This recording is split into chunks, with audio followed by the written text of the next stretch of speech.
Trump mask দ্বন্দ্ব, ব্যক্তিগত ক্ষমতার কেন্দ্রীকরণে জাতীয় নিরাপত্তা হুমকির মুখে।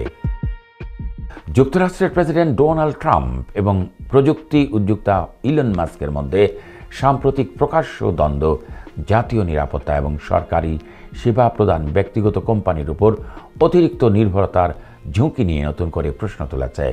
দীর্ঘ 1 বছর রাজনৈতিক মিত্রতার পর ট্রাম্প এবং মাস্কের সম্পর্ক ভেঙে পড়েছে। ট্রাম্প মাস্কের বিরুদ্ধে সরকারি চুক্তি ও ভর্তুকি বাতিলের হুমকি দেন, যা মাস্কের কোম্পানি এবং যুক্তরাষ্ট্রের মহাকাশ ও প্রতিরক্ষা কার্যক্রমের ব্যাপক প্রভাব ফেলতে পারে।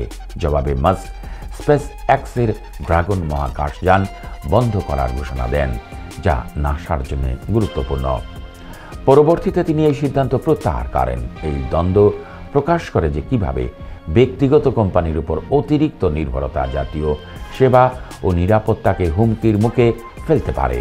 বিশেষজ্ঞরা সতর্ক করছেন, এমন পরিস্থিতিতে ব্যক্তিগত স্বার্থ জাতীয় স্বার্থের উপর প্রাধান্য পেতে পারে, যা গণতন্ত্র এবং সুশাসনের জন্য বিপজ্জনক।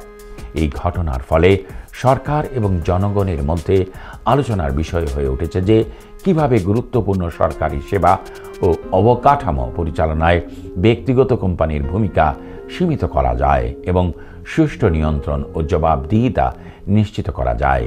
এই দ্বন্দ্বের প্রেক্ষিতে ট্রাম্প প্রশাসনের নীতিমালা এবং মাস্কের কোম্পানির উপর নির্ভরতা নিয়ে নতুন করে বিতর্ক শুরু হয়েছে, যা ভবিষ্যতে যুক্তরাষ্ট্রের প্রযুক্তি ও নিরাপত্তা নীতিতে পরিবর্তন আনতে পারে।